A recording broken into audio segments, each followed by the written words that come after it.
বেলাকোবার জনসভায় উপস্থিত হয়ে তৃণমূল কংগ্রেসের প্রার্থী স্বপ্না বর্মণের সমর্থনে প্রচার চালালেন সাংসদ সায়নী ঘোষ। এশিয়াডে সোনাজয়ী এই প্রার্থীকে ঘিরে এলাকায় ব্যাপক উন্মাদনা লক্ষ্য করা যায়। সভাস্থলে হাজারো মানুষের ভিড় জমে, যা নির্বাচনী আবহকে আরও প্রাণবন্ত করে তোলে। জনতার উদ্দেশ্যে বক্তব্য রাখতে গিয়ে সায়নী ঘোষ উন্নয়ন এবং আগামী দিনের পরিকল্পনার কথা তুলে ধরেন এবং স্বপ্না বর্মণের পাশে থাকার আহ্বান জানান। অন্যদিকে নিজের প্রচারে বিভিন্ন মাত্রা যোগ করেন স্বপ্না বর্মণ নিজেই। তিনি রাজবংশী ভাষায় গান গেয়ে উপস্থিত মানুষকে মুগ্ধ করেন। তার এই পরিবেশনা সভায় উপস্থিত সমর্থক মধ্যে বাড়তি উৎসাহ এবং আবেগ তৈরি করে।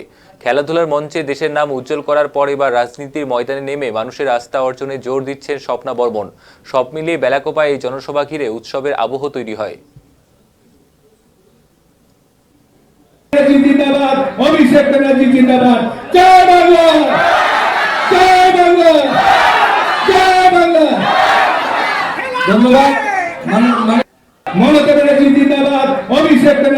যতজন আছেন সবাইকে মুই মোর প্রণাম সালাম জানাসো।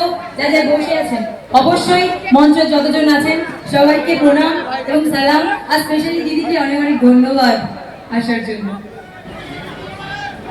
সত্যি যতজন আছেন সবাইকে মুই মোর প্রণাম সালাম জানাসো। যা যা বসে আছেন অবশ্যই মঞ্চ যতজন আছেন সবাইকে প্রণাম এবং সালাম। আর স্পেশালি দিদিকে অনেক অনেক ধন্যবাদ আসার জন্য।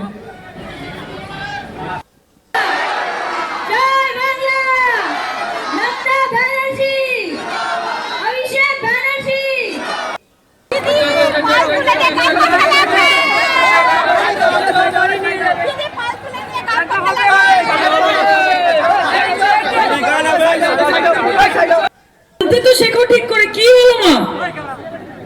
সোনার বঙ্গাল শুনেছো কোনোদিন?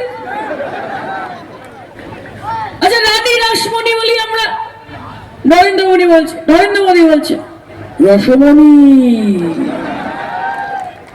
অমিত শাহ বলছে রসমতি। এরা বাংলা দখল করবে। রবীন্দ্রনাথ ঠাকুরকে বলছে রবীন্দ্রনাথ সান্যাল, খায় না মাথায় দেয়। মাতঙ্গিনী হাজরাকে বলছে উনি তো মুসলমান ছিলেন, মাতঙ্গিনী হাজরা। স্বামী বিবেকানন্দকে বলছে কমিউনিস্ট। রাজা রামমোহন রায়কে বলছে वो तो ब्रिटिशों के दलाल थे। সৌরভ গাঙ্গুলিকে বলছে দালাল। অমর্ত্য সেনকে বলছে গুড ফর নাথিং, মানে কোনো কাজের না। আর গান্ধীজিকে বলছে যে শুধু টাকায় ভালো লাগে। ভাবতে পারছেন? Hello hello, how are you, I love you.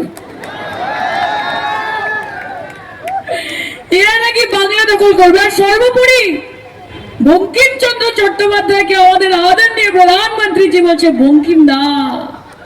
ছোটবেলা থেকে একসাথে বড় হয়েছে, একসাথে চা খেয়েছে, স্কুল কলেজ খেয়েছে বঙ্কিম দার সাথে। যারা বাংলাকে সম্মান দেয় না, বাংলা ভাষাকে সম্মান দেয় না, বাংলা জাতিকে সম্মান দেয় না, বাংলার মা বোনেদের সম্মান দেয় না, বাংলার মুখ্যমন্ত্রী মমতা বন্দ্যোপাধ্যায় যাকে 2021-এ নরেন্দ্র মোদী এসে বলেছিল দিদি, ও দিদি, মনে পড়ে? এই বিজেপির নেতারা এরা বলে বাংলার মা বোনেরা নাকি ভিখিরি। মমতা ব্যানার্জি 1,000 টাকা 1,700 টাকা করে লক্ষ্মীর ভান্ডার দেয়, আর মা বোনেরা সব ভিক্ষা চাইতে দাঁড়িয়ে পড়ে লাইনে। কে বলেছে? দিলীপ ঘোষ, বিজেপির নেতা। আর এখন সেই বিজেপি বলছে যে আমরা যদি সরকারে আসি, আমরা যদি ক্ষমতা পাই, তাহলে মা বোনেদেরকে 3,000 টাকা করে অন্নপূর্ণা ভান্ডার দেবো। বলছে কিনা? পাখি পাখা পেঁপে খায়, তাই তো? দিদি ঠিক কিনা? ঠিক আছে। আর বিজেপি কি খায় সবাই জানে, গোমূত্র আর গোবর, তাই তো? তাই মাথাটা ওরকম হয়ে গেছে। মমতা ব্যানার্জি 1,000 টাকা দিলে সেটা ভিক্ষা, সেটা ভাতা। আর বিজেপি দিলে সেটা হচ্ছে সহযোগিতা। বাহ, কে বাত है, বাহ মোদিজি, বাহ। তো শেখো ঠিক করে কি হলো? এবং সর্বভারতীয় তৃণমূল কংগ্রেস দলের সাধারণ সম্পাদক